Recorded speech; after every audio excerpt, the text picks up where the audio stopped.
ओम। विश्व योग दिवस 2020 के संदर्भ में आज हम ये योग गोष्ठी करने जा रहे हैं। आप सबको विश्व योग दिवस की बहुत बहुत हार्दिक शुभकामनाएं।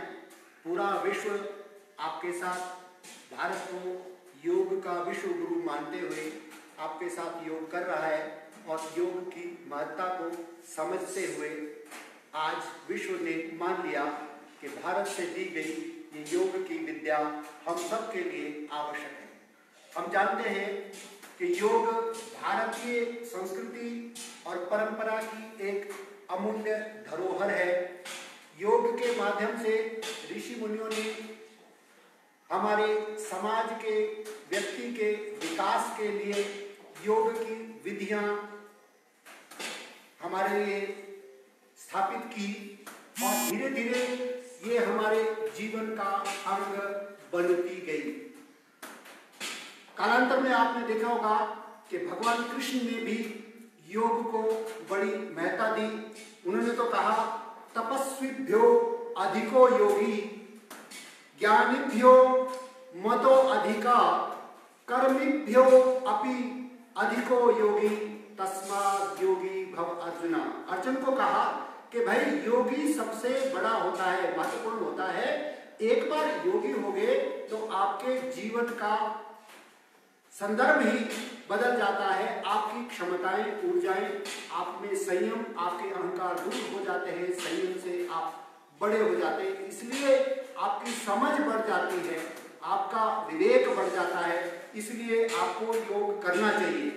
और योग में भी उन्होंने कहा है कि मैं ही सब में आपको दिखाई दूंगा। आपकी ऐसी दृष्टि बन जाएगी कि आप आध्यात्मिक दृष्टि से उच्च हो जाओगे। और उन्होंने कहा कि यो मां पश्यति सर्वं, कि तुम सदा मुझे ही देखोगे। मयि च सर्वं पश्यति, और मुझ में ही सब कुछ देखोगे।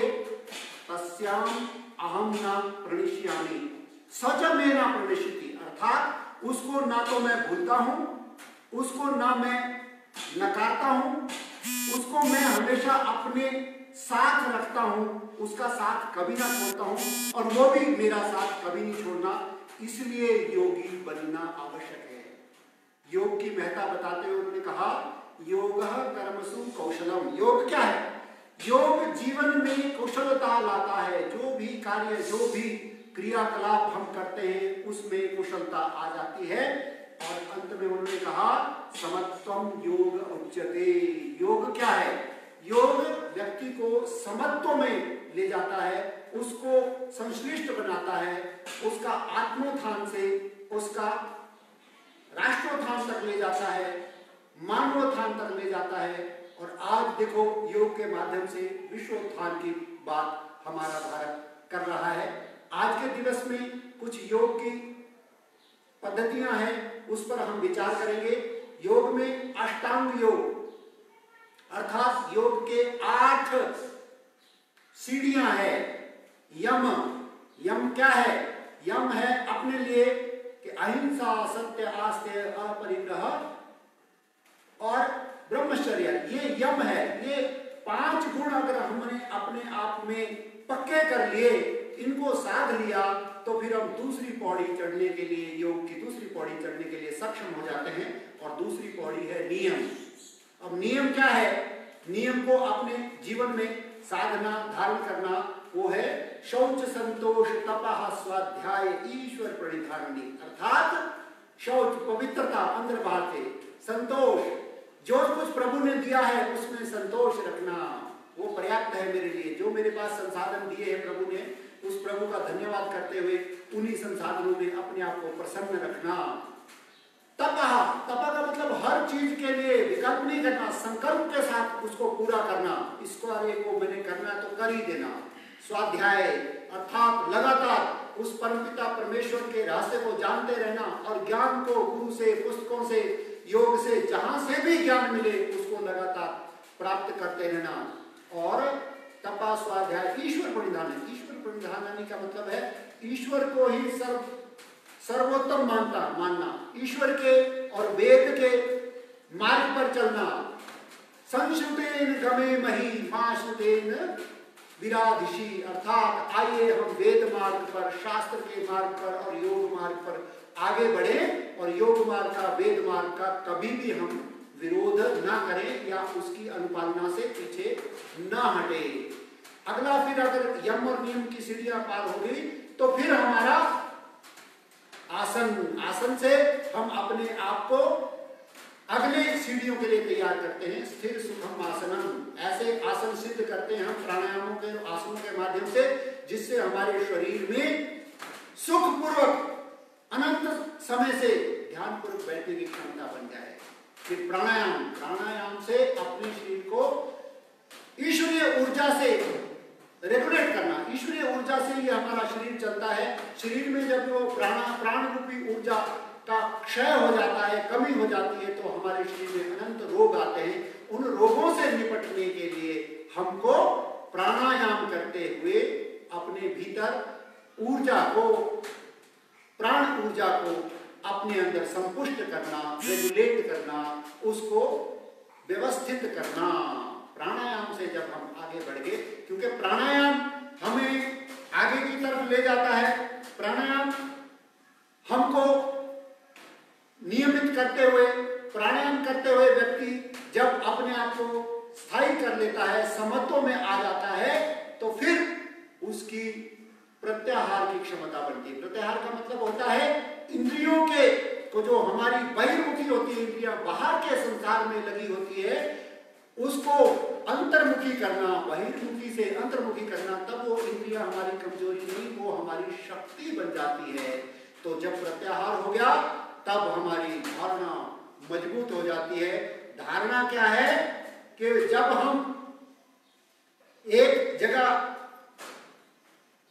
स्थित हो जाते हैं, कोई विचार हमारे भीतर स्थित हो गया, स्थापित हो गया, और उसी में हम अपने आप को स्थित हो जाते हैं, तो तब हमारे चित्त में वो धारणा स्थापित हो जाती है। और धारणा जब पक्की स्थापित हो जाती है, तत्र प्रत्येकतान्ता ध्यानम, तब ध्यान में हम आगे बढ़ते हैं। तब ध्यान यानी कि एक जगह हमारा ध्यान लग जाता है। वो जो जैसे अगर मान लो भ्रिकुटी चक्र में या हमारा अनहद चक्र में, विशुद्धि चक्र में ध्यान है, तो बस वही हमको दिखता है मछली की आंख की तरह। बाह्य जितने भी विरोध अवरोध है उनसे हम मुक्त हो जाते हैं। और जैसे हमारा ध्यान प्रगाढ़ हो जाता है, बिल्कुल परिपक्व हो जाता है, तब हम समाधि की ओर बढ़ते हैं। तो स्वरूप शून्यमेव समाधि, अर्थात देवा तदेवार्थ मात्र निर्भासम, बस उसी का ही आभास। तब उस परम पिता परमेश्वर को अपने साथ जोड़ देना, बस उस समाधि में, तब हम परिपूर्णता की ओर बढ़ते हैं। यही अष्टांग योग है। और इसी अष्टांग योग के साथ जब हम आगे बढ़ते हैं, यही परिणति है। यानी कि जब हम जीवन में शून्य हो जाते हैं, अपने भीतर शून्य हो जाता है, किसी प्रकार के विरोध, किसी प्रकार के ग्लानि, किसी प्रकार के अहंकार हमारे भीतर नहीं रह जाते हैं, तब परमपिता परमेश्वर ही हमारे समक्ष होता है। तो ये योग की पराकाष्ठा है। इसी योग की पराकाष्ठा हम सब ना कर पाए, लेकिन धीरे धीरे इस योग मार्ग पर हम आगे बढ़े। तो योग मार्ग में आगे बढ़ते हुए सबसे पहले हम प्रार्थना करते हैं कि हे ईश्वर, जिस मार्ग पर हम आगे बढ़ रहे हैं, ईश्वर हमें उस मार्ग को प्रशस्त करें। तो आइए हम सब, जितने मेरे साथ आप लोग यहाँ कर रहे हैं, हम सब भी प्रार्थना करें। बोलिए, ओम संगच्छध्वं, ओम संगच्छध्वं, संवदध्वं, संवदध्वं, संवो मनासि जानताम्, संवो मनासि जानताम्, देवाभागं यथा पूर्वे, देवाभागं यथा पूर्वे, संजानाना उपासते, संजानाना उपासते, संजानाना उपासते। संजानाना उपासते।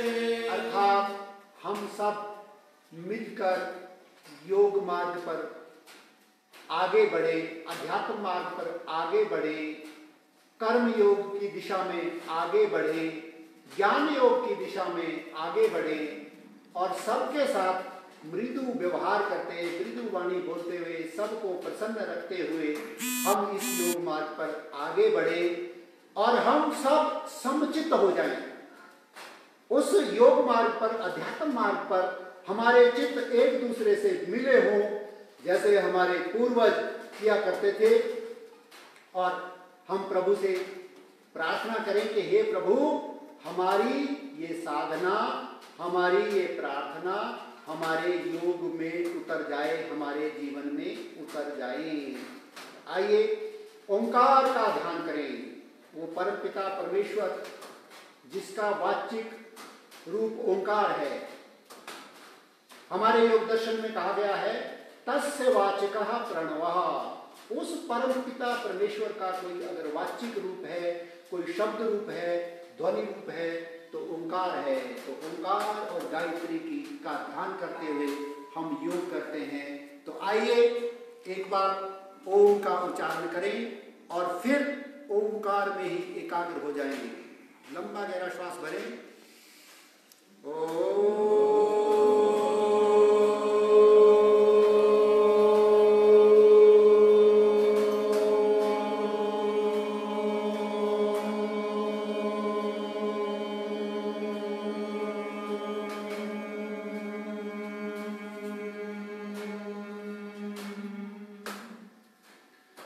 परमपिता परमेश्वर ने हमें दो प्रकार से ये जीवन में हमारे लिए विभूति दी है। एक ये हमारा स्थूल शरीर और दूसरा कारण शरीर, सूक्ष्म शरीर, चित्त, मन, बुद्धि, अहंकार। तो इन दोनों का सामंजस्य ही योग है, दोनों को जोड़ना ही योग है। इसलिए ये शरीर के बिना कुछ भी श्रेष्ठ कर्म इस जीवन में हम नहीं कर सकते। इसलिए इस शरीर को भी व्यवस्थित रखना, संपुष्ट रखना, निरोगी रखना, तभी तो जब हम निरोगी होंगे तभी उपयोगी होंगे अपने लिए, अपने परिवार के लिए, देश के लिए, राष्ट्र के लिए और समाज के लिए। तो आइए हम योगी बने, उपयोगी बने। सबसे पहले शारीरिक कुछ क्रियाएं हैं वो हम करते हैं जो शरीर के लिए मिनिमम क्रियाएं, कम से कम क्रियाएं हैं। जिनको ज्यादा शरीर बलिष्ठ बनाना है वो ज्यादा कर सकते हैं, लेकिन कम से कम जो क्रियाएं करते हैं वो शारीरिक क्रियाएं हम यहाँ करते हैं। अपने अपने स्थान पर हम सब खड़े हो जाएंगे और योगिक जॉगिंग के माध्यम से शारीरिक क्रियाएं करेंगे। आइए शरीर को हम उसके रक्त संचार को और उसके श्वास के प्रवाह को व्यवस्थित करने के लिए शरीर का पहले संचालन करना। तो धीरे धीरे संचालन करना। सबसे पहले चलना 1 2 1 2, फिर उसके बाद थोड़ा सा तेज करना 1 2 1 2। ऐसे लगभग अगर हमने 100 कदम दौड़ लिए तो हमारा शरीर का रक्त प्रवाह लगभग व्यवस्थित होने लगता है। दूसरा हनुमान दौड़। हनुमान जी शरीर सौष्ठव के हमारे प्रतीक हैं। तो आइए किस प्रकार करते हैं। 1 2 हाथ ऊपर सीधा, अपने पैरों को पीछे अपने नितंबों से लगाना, लंबे लंबे श्वास लेते हुए।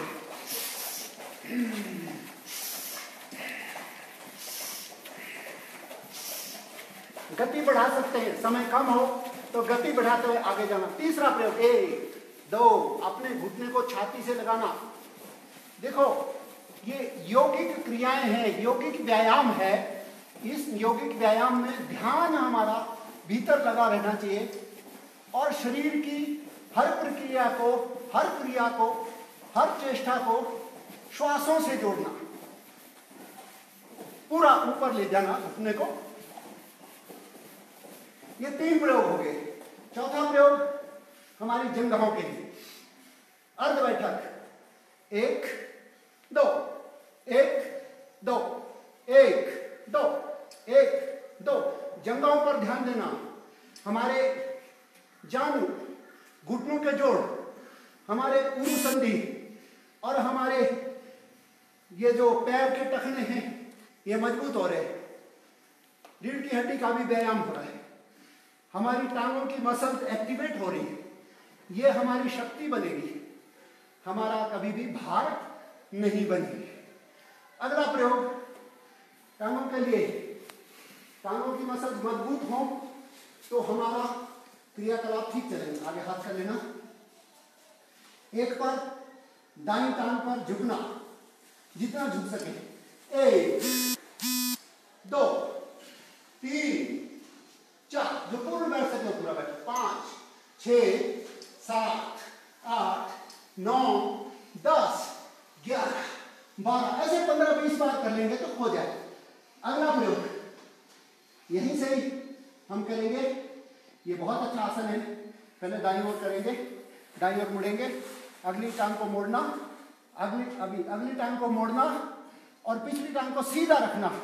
एक, ऊपर देखना, आपका सर्वाइकल से लेकर और आपके पैरों तक, आपके दोनों जंघाएं, आपकी रीढ़ की हड्डी, सर्वाइकल का भी व्यायाम हो रहा है। दूसरी ओर एक, अब जरा गति में करेंगे। दूसरी ओर 2 1 2, ऐसे लगातार करेंगे तो हमारा व्यायाम। अगला श्वास योग। श्वास के लिए आगे हाथ करना, अपने फेफड़ों को पूरा भरना, आगे छोड़ना, फेफड़ों पर ध्यान देना। हमारे फेफड़ों की क्षमता लगभग 4500 से 5000 घन मिलीलीटर वायु ग्रहण करने की है। जब हम उतनी वायु ग्रहण करते हैं तो समझ लो हमारा भस्त्रिका प्राणायाम हो रहा है। और जब इतनी वायु भरते हैं तो हमारे फेफड़े पूरे फूलते हैं, उसके साइज बना रहता है, उसके भीतर के जो रंध्र हैं वो खुलते हैं, वहां से प्राणवायु का अवशोषण होता है और रक्त वाहिका नलियों के माध्यम से हृदय में जाता है और हृदय से 72,72,201 नस नाड़ियों के माध्यम से पूरे शरीर में ये ऑक्सीजन का प्रवाह, प्राणवायु का प्रवाह बन जाता है। अगला हमारा त्रिकोण। अब कमर के लिए 3 प्रयोग करेंगे हम। पहले दाईं ओर झुकना, 1, बाजू को कान से साथ लगा के, 2 3 4 5 6 7 8 9 10 11 12 13 14 15 16 17। अभी तो हम प्रदर्शन के लिए करते हैं, जिनको शरीर सौष्ठव के लिए करना उनको ज्यादा। अगला कोण आसन करते हुए हम ये व्यायाम करेंगे। दाएं हाथ को बाएं पैर से लगाना, 1, दूसरे हाथ को ऊपर देखना, परिवृत्त त्रिकोण आसन बनता है। 2 3 4 सब। अब इसको गति में करना है। 1 2 3 4 5, श्वासों के साथ 6 7 8 9 10 11 12 13 14 15 16 17 18 19 20 21 22। सब बढ़िया। लगातार करें तो हमारे शरीर का व्यायाम भी होता है और साथ ही संतुलन भी होता है। साथ ही हमारे अतिरिक्त जितनी भी वसा चर्बी इकट्ठी हो जाती है वो भी समाप्त हो जाती है, पाचन तंत्र भी हमारा ठीक हो जाता है। अगला प्रयोग आधा सूर्य नमस्कार। श्वास भरते हुए ऊपर जाना और पीछे से श्वास छोड़ते हुए वापस दोनों पैरों को, टखनों को पकड़ना। तो और हमारे सिर का जो भाग है वो भीतर घुटनों की तरफ जाएगा। कोशिश करना कि आपकी नासिका आपके घुटनों को लगे। चलिए सावधान करो। 1 2 3 4, गति में 5 6 7 8 9 10। सब बढ़िया। अब अगला प्रयोग हमारा संपूर्ण शरीर के लिए। 1 2 3 4 5 6 7 8 9 11 12 13 15 16 17 18 19 20 21 22 अभी स्तव, बड़ी अंतिम 12वां प्रयोग हमारा। ये भगवान कृष्ण गंगा के किनारे, यमुना के किनारे, कालिंदी के तीरे गोप ग्वालों के बीच में जब वो लीलाएं करते हैं, वो सब योग है, लेकिन हमको तो लीलाएं दिखाई देती है। तो कैसे करते हैं? जब वो नृत्य भी करते हैं तब भी योग होता है। तो त्रिभंगी योग, 1 2 1 2 1 2, पूरे शरीर को ढीला छोड़ देना, दाईं बाईं ओर ले जाना, पांव पे एक ही तरफ एक ही जगह दाईं बाईं ओर घुमाना, 1 2 1 2, श्वासों के साथ। तब आइए अब कुछ आसन करें। सबसे पहले ताड़ासन। ताड़ासन हमारे शरीर को, पूरे अंग प्रत्यंग को खोलता है, पूरे अंग प्रत्यंग को, इसकी जो नस नाड़ियां हैं उसमें रक्त के प्रवाह को बढ़ाता है, स्नायु तंत्र को मजबूत करता है। तो विभागशा 1 में हल्का सा पैर खोलना और हाथ भी खोलना, 1 2 में हाथों को यहां और 3 में हाथों को भी ऊपर, हथेलियां ऊपर की तरफ करते हुए और एड़ियों पर ऊपर उठना और थोड़ी देर पूर्ण स्थिति में रुकना। विभागशा 3, बहुत बढ़िया। थोड़ी देर रुकना, जितनी देर हम इस स्थिति में रुकते हैं उसका ही लाभ होता है आसन में। 4 5 6 7 8, स्टॉप, समस्थिति में आ जाएंगे। तो दूसरा आसन हमारा है वृक्षासन। वृक्षासन अर्थात उस वृक्ष का जो संतुलन होता है वो एक ही तने पर होता है। तो इसी प्रकार हम भी एक टांग पर खड़े होकर पहले दाईं टांग को मोड़ना, 1 2, श्वास भरते हुए 3, ऊपर जाना और यहां रुकना, थोड़ी देर संतुलन बनाना, एकाग्रता बनाना, अपने शरीर का संतुलन, यही योग है। समत्वम योग उच्यते। 4 5 6, अब दूसरी टांग, 1 2 3, थोड़ी देर रुकना, भीतर ध्यान देना, एक स्थान पर दृष्टि को गाड़ देना, तब हमारी एकाग्रता बनती है और शरीर पर संतुलन भी आता है।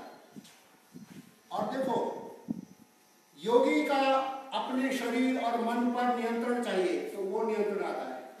4 5 6, तो ये हो गया।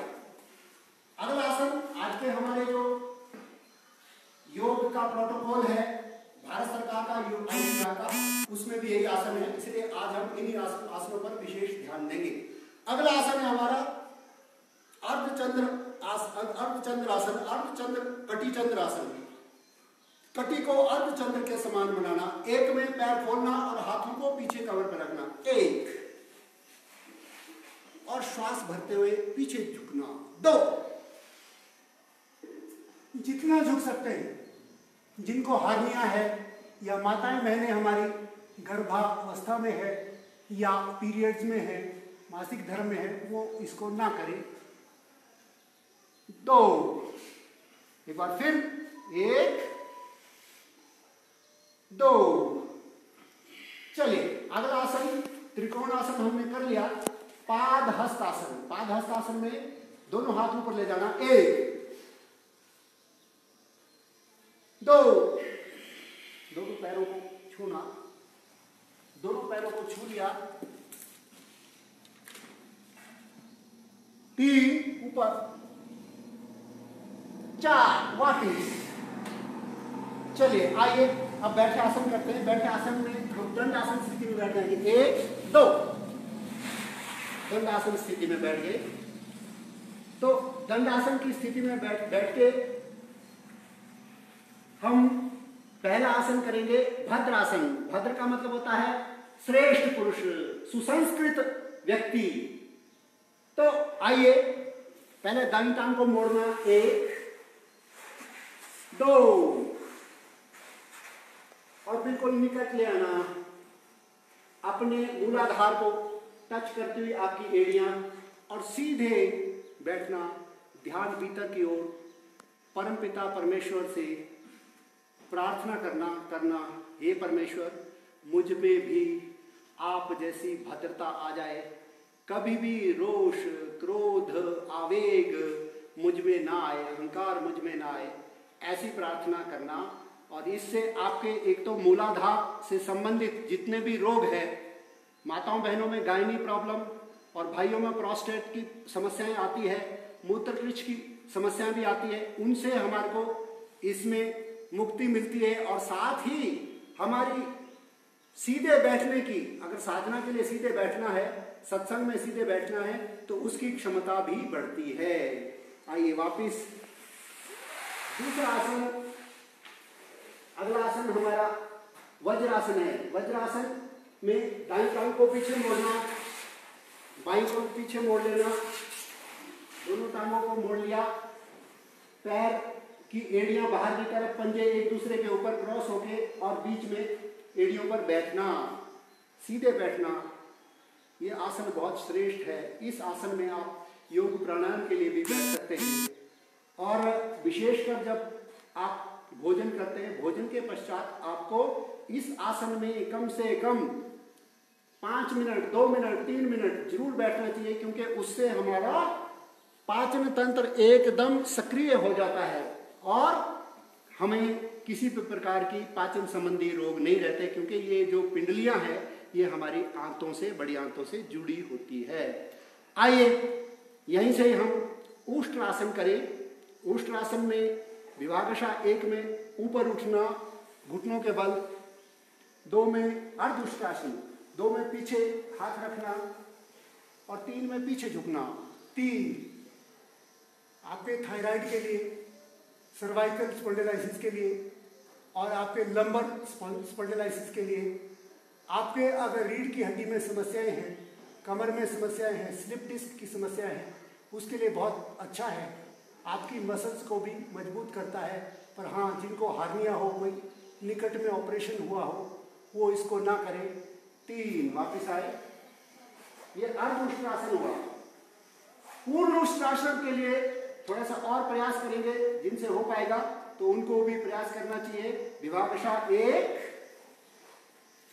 2, दाएं हाथ को पीछे ले जाना एड़ी पर, 3 बाएं को भी पीछे ले जाना और अब शरीर को ऊपर उठा लेना, गर्दन को पीछे, थोड़ी देर रुकना, ध्यान देना।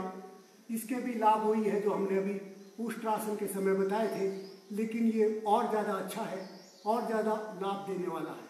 थोड़ी देर पूर्ण स्थिति में रुकना, आसन में पूर्ण स्थिति में रुकने का ही लाभ है। जितनी देर रुक सकेंगे, इसका अभ्यास धीरे धीरे होता है। वापिस चलिए, अगला आसन है हमारा ऊर्ध्व मंडूक आसन। मंडूक अर्थात प्रकृति से लिए हुए सारे आसन है, तो मंडूक भी प्रकृति का एक मेंढक जानवर है। ऊर्ध्व मंडूक आसन के लिए पहले दोनों घुटनों को दाईं बाईं ओर कर लेना। उसके पश्चात विभागशः 1 में श्वास लेते हुए दाएं हाथ को ऊपर उठाना और पीछे बाएं स्कंध की जो पीछे जोड़ है, हड्डी है, उस पर ये रखना हाथ को और फिर श्वास को धीमा कर देना। फिर श्वास भरना, दूसरे हाथ को उसमें क्रॉस करके उसको दाएं हाथ, दाएं भुजा की जो पीछे हड्डी है उस पर रखना और 3 में ऊपर देखना, शरीर को ऊपर खींचना, ध्यान अपने भीतर ले जाना, ध्यान पूर्वक करना। ध्यान अति आवश्यक है, ध्यान इधर उधर नहीं भटकना चाहिए, तो तब लाभ नहीं होता। इसलिए आप ध्यान दीजिए, आपके दोनों स्कंध, आपका सर्वाइकल एरिया पूरे का पूरा और आपका मस्तिष्क भी एक्टिवेट होता है और आपके रीढ़ की हड्डी पूरा संतुलन उसको मिल रहा है, आपकी दोनों जंघाएं। वापिस विभागशः 1, 2। अगला आसन हमारा शशकासन। इसी स्थिति से घुटने बाहर की ओर, विभागशः 1 श्वास लेते ऊपर जाना, 2 आगे हाथ लेते हुए मस्तक को भूमि पर लगाना, भूमि बंधन करना। माता भूमि पुत्रो हम पृथ्व्याः, ये पृथ्वी, ये धरती हमारी माता है। सब शक्तियां, सब विभूतियां, सब संसाधन इस पृथ्वी माता से मिलते हैं, इसलिए उसको नमन करना यह हमारी संस्कृति है। जिससे हमारे को कुछ भी मिलता है उसके उपकार को हम मानते हैं, इसलिए माता को नमन करना। हमारे चेहरे की ओर पूरा रक्त का प्रवाह आ रहा है तो चेहरे की मांसपेशियां सबल होती है, चेहरे पे ओज तेज आता है, हमारा पाचन तंत्र भी ठीक होता है। श्वास भरते हुए ऊपर आना। अगला आसन हमारा मंडूकासन। मंडूकासन ये बहुत अच्छा है। कुछ लोगों को लगता है जी मुझे पाचन तंत्र मेरा ठीक नहीं रहता है, मेरे को कब्ज रहती है, मेरे को समस्या होती है, तो उसके लिए अगर आप हर रोज 5 से 7 बार मंडूकासन करेंगे, पहले दोनों नकल को मिलाना, अंगूठे ऐसे कर लेना और दोनों अंगूठों के बीच में नाभि, श्वास बाहर छोड़ते हुए पेट को भीतर ले जाना और आगे झुकना। आपके दोनों मुट्ठियां नाभि क्षेत्र को भीतर की ओर धकेलती हुई और नाभि की धड़कन को सुनना। आपकी गर्दन ऊपर, गर्दन नीचे नहीं जाए। और अब जितनी देर इसमें रहोगे उतना ही लाभ मिलेगा। जितनी देर रुक सकते हो रुके, या इसको 3, 4, 5, 6, 7 बार करें। आपका पाचन तंत्र भी ठीक होगा, आपका पेनक्रियाज भी एक्टिवेट होगा, उससे आपकी डायबिटीज की समस्या भी ठीक होगी, क्योंकि आपके बीटा सेल आपके इंसुलिन बनाना शुरू कर देंगे, एक्टिवेट हो जाएंगे और उससे आपके भीतर से ही डायबिटीज का कंट्रोल होना शुरू हो जाएगा। चलिए आगे हमारा अगला आसन दंड आसन की स्थिति में आ जाए। दंडासन से शुरू करेंगे। यह है हमारा वक्रासन। वक्र का मतलब है शरीर को टेढ़ा मेढ़ा करना, उसको मरोड़ना। कई बार जैसे हम कपड़ा निचोड़ते हैं ना तो उससे सारा मैल निकल जाता है, ऐसे ही हम अपने पेट को भी मरोड़ लगाएंगे ताकि उसके भीतर के मल और उसके भीतर की शिथिलताएं दूर हो जाएं। तो पहले दाईं टांग को मोड़ना और फिर बाएं हाथ को ऊपर उठाना और फिर घुटने के भीतर से इस बाजू को रखना और अपने हाथ को नीचे पैर के पास रख देना। अब आप ध्यान कीजिए, पीछे देखना, ध्यान कीजिए। आपके पेट को मरोड़ा लग रहा है, आपका पेनक्रियाज भी एक्टिवेट हो रहा है, आपका यकृत यानी कि लीवर भी एक्टिवेट हो रहा है, आपका स्टोमक भी एक्टिवेट हो रहा है, अर्थात आपका पूरा मणिपुर चक्र एक्टिवेट हो रहा है। डायबिटीज में बहुत लाभ मिलता है और आपके पेट की जो मसल्स है वो भी एक्टिवेट हो रही है। चलिए वापस लगातार धीरे धीरे इन योग के आसनों को बढ़ाते रहें। अगले आसन कुछ ऐसे आसन हैं जो हमारी कमर के लिए बड़े महत्वपूर्ण है। 3 आसन जिनको लोअर लंबर की समस्या है, जिनको स्लिप डिस्क की समस्या है, रीढ़ की हड्डी कमजोर है, तो ऐसे लोग या हल्के से गैप आ गए हुए उनके लिए बहुत श्रेष्ठ है अगले 3 आसन, मकर, शलभ और भुजंग। इन आसनों को करने से हमारी माताओं बहनों में भी और अन्य लोगों में भी कमर दर्द की समस्याएं दूर हो जाती है। लेकिन ध्यान रहे जिनको बहुत कमर दर्द हो गई हो या स्लिप डिस्क अभी अभी हुआ हो, वो इनको धीरे धीरे से करें। जहां पर आपको दर्द महसूस होने लगता है वहीं रुक जाए। तो आइए पेट के बल लेट जाए। मकर आसन, मकर होता है मगरमच्छ। तो पैरों को फैला ले, एड़ियों को जमीन से लगा ले और माथे को हाथों के ऊपर, इसको विश्राम आसन भी कहते हैं।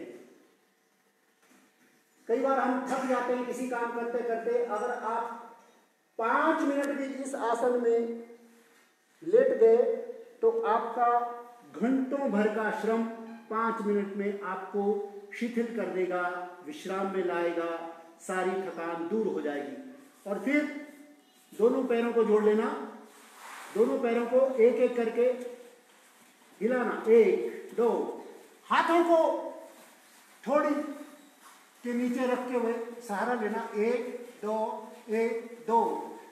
देखने में बड़ा आसान लगता है लेकिन इसका लाभ बहुत है।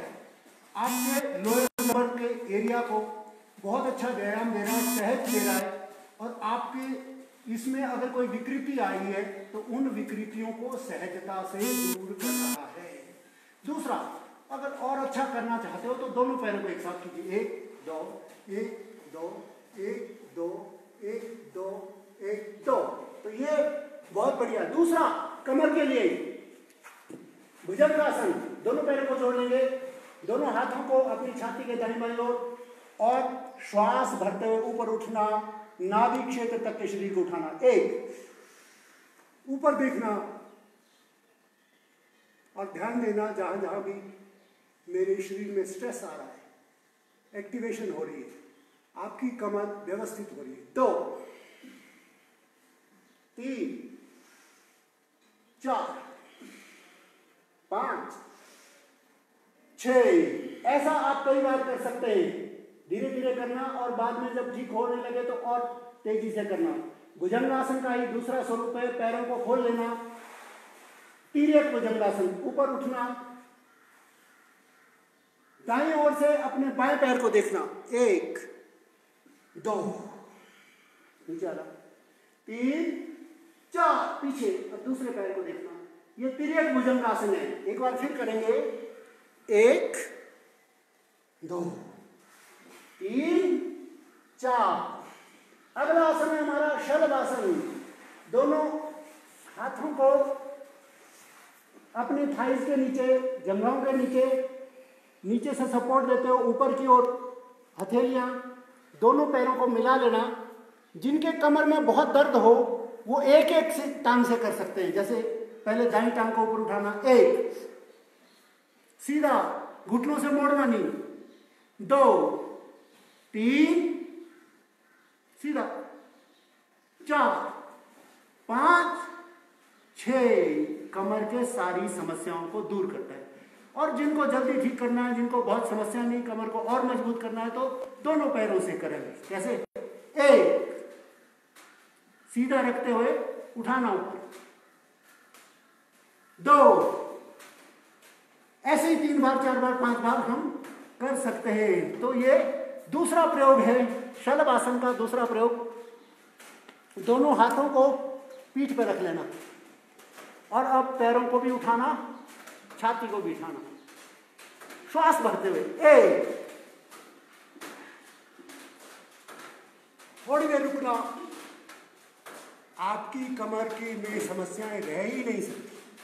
2 चलिए, अब पीठ के बल लेटने वाले कुछ आसन हम कर लेते हैं। पहला आसन हम करेंगे मरकट आसन। मरकट यानी कि हमारा बंदर जिसको बोलते हैं।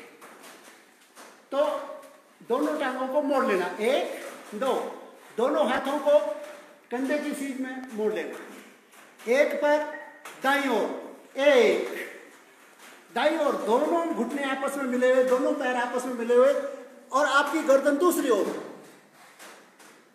2 कमर के लिए बहुत श्रेष्ठ है। दूसरी ओर अपने आप को, जो बड़े बड़े सेलिब्रिटी बिल्कुल फिट रखते हैं, वो इस तरह के आसन उनको उनके जो फिटनेस कोचिज होते हैं वो करवाते रहते हैं, फिटनेस टीचर उनको करवाते रहते हैं कि ये बहुत श्रेष्ठ है कमर के लिए, पेट के लिए बहुत अच्छा है, सर्वाइकल एरिया के लिए बहुत अच्छा है। चलिए, पैरों को नीचे खोल लेंगे। दूसरा आसन हमारा है पेट के लिए, वो आसन है हमारा जो पाचन तंत्र के को व्यवस्थित करता है, उत्तान पादासन, यानी कि पैरों को 30 अंश तक उठाना, पीछे नीचे की ओर खींच के रखना, थोड़ी देर रोकना, श्वास लेते हुए, 1 पूरा श्वास भरिए, 30 अंश तक उठाइए, थोड़ी देर रखिए। आपके पाचन तंत्र को व्यवस्थित करता है, पेट में गैस नहीं बनने देता है और साथ ही आपका कब्ज भी दूर हो करता है और इसके साथ ही हमारे जठराग्नि को भी प्रदीप्त करता है। जितनी देर रोक सके रोकना और धीरे धीरे इस अभ्यास को बढ़ाते जाना। उत्तान पादासन, श्वास छोड़ते हुए नीचे ले आना। अगला आसन पेट के लिए ही है, जिनको पेट में गैस रहती है, अपचन रहता है, उखाड़ा रहता है, उनके लिए नौकासन, टांगों को भी उठाना और सिर को भी उठाना, यानी कि अपने शरीर की नौका बनाना। श्वास को बाहर छोड़ते हुए इस स्थिति में लाना और थोड़ी देर रुकना। गर्दन को भी सीधा रखना। थोड़ी ही देर में आपका पाचन तंत्र बिल्कुल व्यवस्थित होने लगता है। वापिस इसी तरह पाचन तंत्र के लिए ही एक बहुत बढ़िया आसन है, उसका नाम है अर्ध हलासन। अर्ध हलासन में हम अपनी टांगों को आधा ऊपर ले जाते हैं, 90 इंच तक उठे, और फिर पूर्ण हलासन की स्थिति में आना। पूर्ण हलासन की स्थिति, पूर्ण पीछे ले जाना अपने सिर के पीछे। ये आपके पाचन तंत्र के लिए और आपके रीढ़ की हड्डी के लिए, आपके पेट के लिए बहुत अच्छा है। पाचन तंत्र को एकदम व्यवस्थित करता है। एकदम अगर भारीपन लगता है तो आप हलासन कर लीजिए, व्यवस्थित हो जाए। विभागशः पीछे ले जाइए, सिर के पीछे धीरे धीरे जमीन को लगा देना।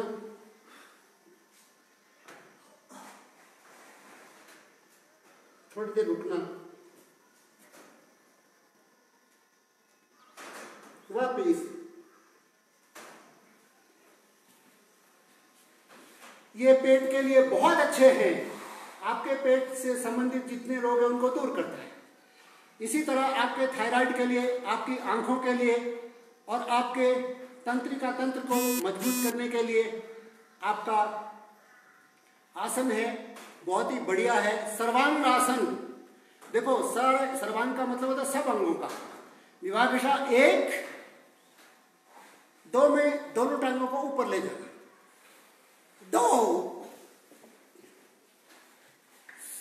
सीधा ऊपर ले जाना, थोड़ी देर रुकना।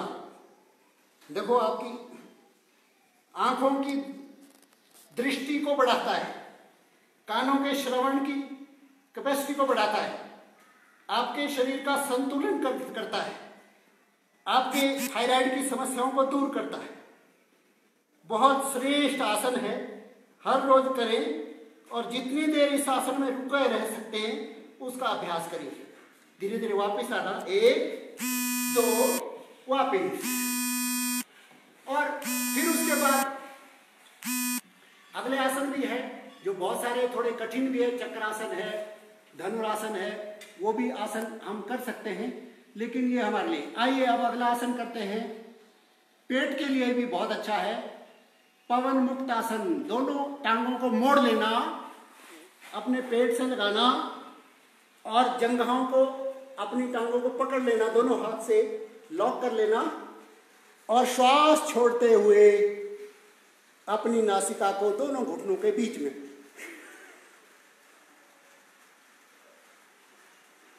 थोड़ी देर रुकना। पूर्ण स्थिति में जितना हम रुकेंगे उतना ही आसन का लाभ होता है। आपने देखा जब हम शीघ्र गति से करते हैं तो उसको यौगिक व्यायाम कहते हैं। जब उनको ही हम पूर्ण स्थिति में रुकते हैं एकात्म होकर ध्यानपूर्वक, तो वो आसन हो जाता है। स्थिर सुखम आसनम हमारे को स्थिरता देता है, सुख देता है। आसन की यही हमारे लिए उपयोगिता है। चलिए आगे हम शव आसन करेंगे। जब हम इतने आसन करते हैं, इतने आसन करने के पश्चात हम अपने शरीर को शिथिल करते हैं। शिथिल करने के लिए अपने शरीर को नीचे छोड़ देना। हथेलियाँ, मेरे हाथ मेरे शरीर से 4-5 इंच दूरी पर, हथेलियाँ ऊपर की ओर, पैर भी बिल्कुल ढीले छोड़ देना, सिर भी ढीला छोड़ देना, पूरा शरीर जमीन पर रख देना, कोई नियंत्रण नहीं। ध्यान श्वासों पर और फिर मस्तिष्क पर ध्यान। हे परमेश्वर, मैं तो सूक्ष्म रूप हूं, मैं शरीर नहीं हूं। मेरे भीतर प्राण रूपी सूक्ष्म परमेश्वर सदा विद्यमान रहता है, जो इस शरीर को भी जीवंत रखता है। और फिर मेरे कंधे बिल्कुल शिथिल है, उस पर ध्यान देना, मेरी बाजुओं पे ध्यान देना, मेरे जंघाओं पे ध्यान देना, बिल्कुल शिथिल शिथिल और शिथिल, कोई तनाव नहीं, कोई प्रयास नहीं, मेरे पैर बिल्कुल छोड़ देना, स्वस्थ है। उस परमेश्वर को नमन करना जिसने मुझे इतना सुंदर ये दिव्य शरीर दिया है।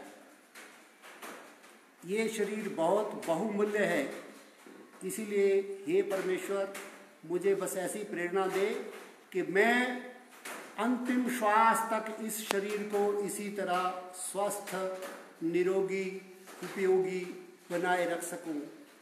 ऐसी प्रार्थना के साथ दोनों हाथों पर उठाना, आपस में घर्षण करना और इस ऊष्मा को अपने चक्षुओं से भीतर ग्रहण करते हुए बाईं करवट लेकर उठकर बैठ जाना।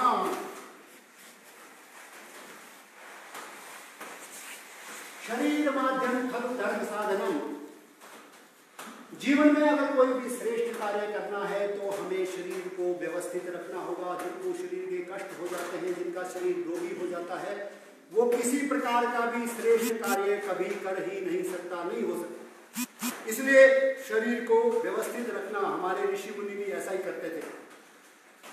तभी तो इतना घोर तप करते हुए उन्होंने साधना की, समाधि में हमारे लिए इतना ज्ञान संचित किया।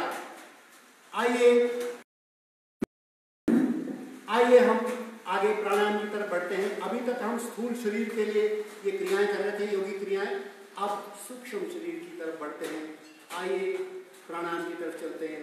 भस्त्रिका प्राणायाम। श्वास को लेना और छोड़ना, पूर्ण श्वास लेना, पूर्ण छोड़ना।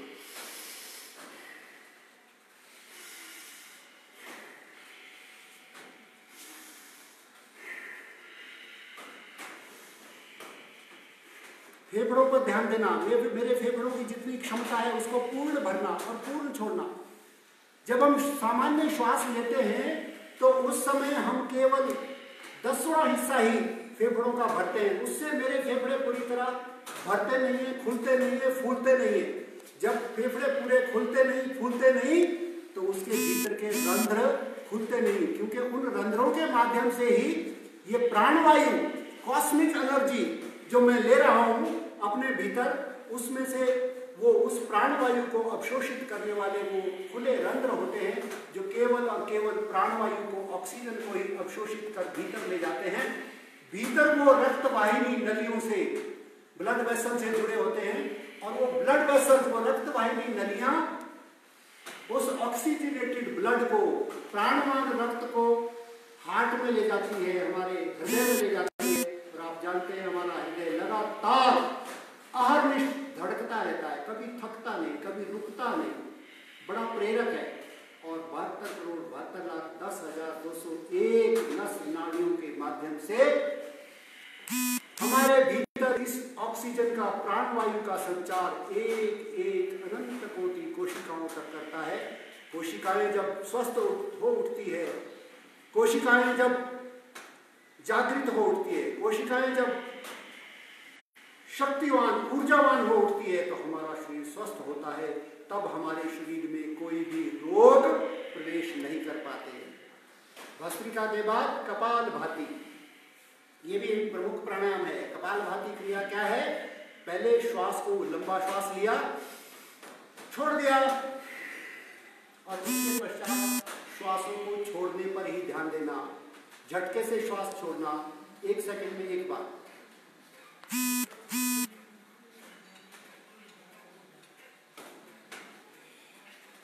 कपालभाति, कपाल को भासित करने वाला, कपाल को भासित करने वाला, कपाल को चमकाने वाला, दमकाने वाला। स्वस्थ शरीर को 10 से 15 मिनट करना और जिनको कुछ अपने रोग दूर करने उनको ज्यादा देर करना। श्वासों को छोड़ने और ध्यान देना। जो स्वस्थ है वो तीव्र गति से भी कर सकते हैं। अनुलोम विलोम, देखिए हम दाहिनी नासिका को दाहिने पुट्ठे से बंद करते हैं, बाईं नासिका से श्वास लेते हैं, मध्यमा अनुनासिका से बाईं नासिका को बंद किया और दाहिनी नासिका से श्वास छोड़ा, फिर दाहिनी नासिका से लिया, बाईं से छोड़ दिया,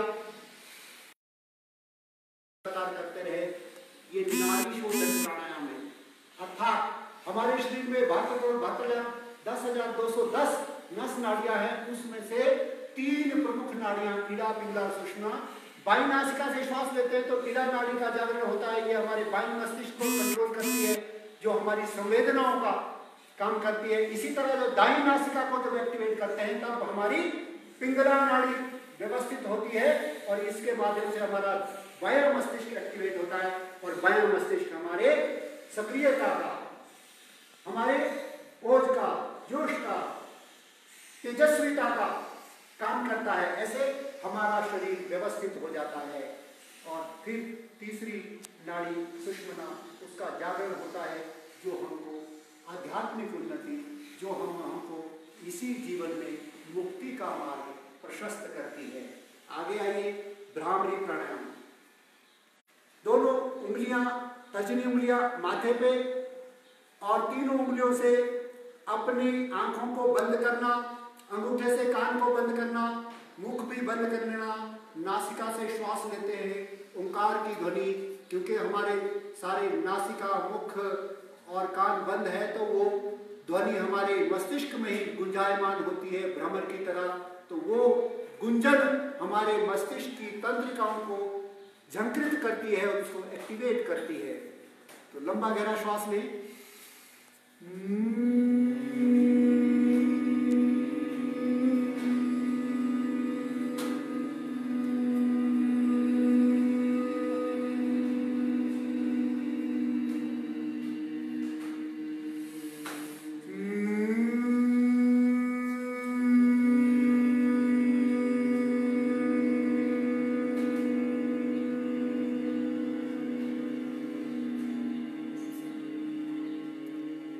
धीरे धीरे ध्यान मुद्रा में आ जाएं, आंखें बंद रखें।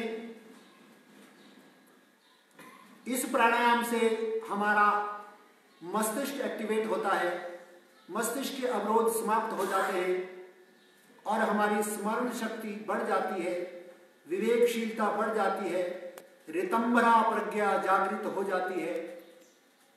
और फिर प्रणव ध्यान, उस पर तस्य वाचका प्रणवः, प्रणव यानी कि ओंकार, ओंकार का ध्यान। श्वासों पर ध्यान देना। मेरी दोनों नासिकाओं से श्वास मेरे भीतर जा रही है। इन श्वासों के साथ परमपिता परमेश्वर की प्राण ऊर्जा मेरे भीतर ग्रहण हो रही है और मेरे फेफड़ों के माध्यम से, मेरी रक्तवाहिका नलियों के माध्यम से, हृदय के पंपिंग से मेरी एक एक कोशिका तक ये प्रभु की प्राण शक्ति मेरे भीतर प्रवाहमान हो रही है। यही मेरी जीवंतता का कारण है, यही जीवंतता है।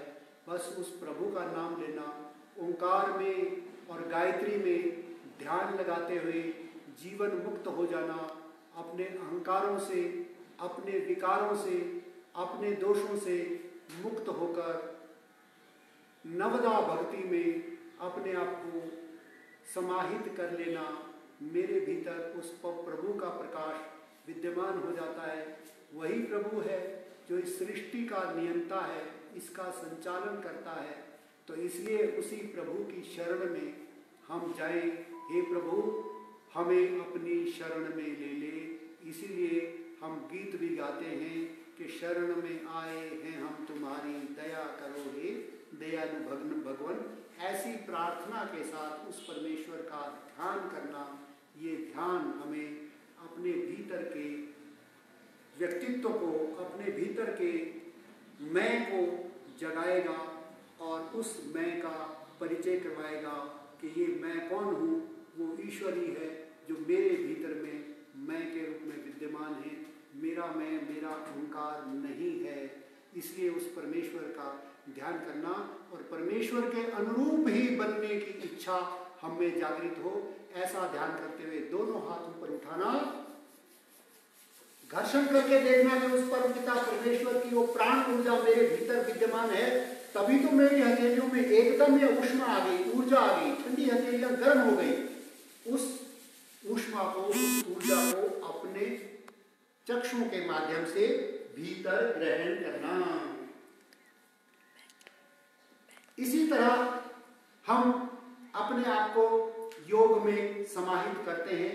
अंत में हम प्रार्थना करते हैं, बोलिए सर्वे भवन्तु सुखिनः, सर्वे भवन्तु सुखिनः, सर्वे सन्तु निरामयाः, सर्वे सन्तु निरामयाः, सर्वे भद्राणि पश्यन्तु, सर्वे भद्राणि पश्यन्तु, मा कश्चित् दुःखभाग् भवेत्, मा कश्चित् दुःखभाग् भवेत्। ॐ शान्ति शान्ति शान्तिः। ॐ शान्ति शान्ति शान्ति। इस तरह योग में प्रवृत्त होना, और आप जानते हैं भक्ति योग, गीता में भी बहुत उसका वर्णन आया है। भगवान की भक्ति में ही अपने आप को समाहित कर देना, फिर उसके बाद ज्ञान योग जिसमें हमारे विवेक की शुद्धि होती है, और सबसे बड़ा है कर्म योग, अर्थात अपना पुरुषार्थ, पूर्ण पुरुषार्थ की ओर से, संकल्प पूर्ण पुरुषार्थ की ओर से आगे बढ़ना।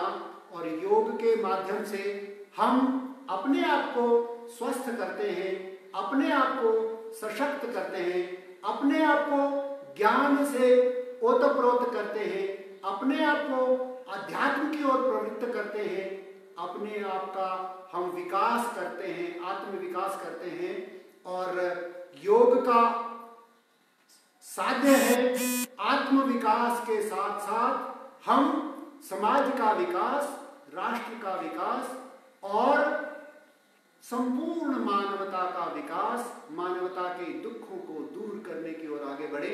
आप जानते हैं कि योग से हम आज कोरोना के इस संकट काल में अपनी इम्यूनिटी, अपनी रोग रोधक क्षमता को बढ़ा रहे हैं।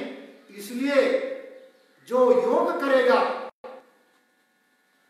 ध्यानपूर्वक, उसको ये कोरोना जैसी महामारी भी उस पर अटैक नहीं कर सकती, उस पर आक्रमण नहीं कर सकती, उस पर हावी नहीं हो सकती। अगर उसको ये संक्रमण आता भी है तो भली प्रकार से वो इससे मुक्त हो जाएगा।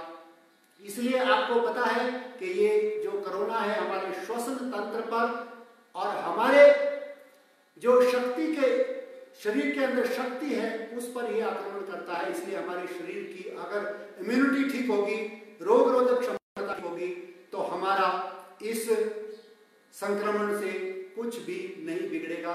इसलिए आज के संदर्भ में तो योग करना आवश्यक है। इस बार 21 जून का जो हमारा अंतर्राष्ट्रीय योग दिवस है, इसका थीम भी हमारे यशस्वी प्रधानमंत्री जी ने यही दिया था कि बाहर हम योग नहीं कर सकते तो हम भीतर अपने परिवार के साथ मिलकर योग करें। और हमारे पतंजलि योग पीठ और भारत स्वाभिमान के माध्यम से 6,38,365 गांवों तक योग की गंगा बहाने का कार्य चल रहा है। हिमाचल प्रदेश में भी 1500 योग, निःशुल्क योग कक्षाओं के माध्यम से ये योग की गंगा बहाई जा रही है। और आज लगभग 200 स्थानों पर लाइव ये योग कक्षाएं संचालित हो रही है, जो हमारे घर घर तक लोगों तक पहुंच रही है। भाषा कला संस्कृति विभाग की ओर से भी ये आयोजन किया गया है, हम उनका भी आभार व्यक्त करते हैं। एक बार मंत्र बोलेंगे, ओम शांति शांति शांति।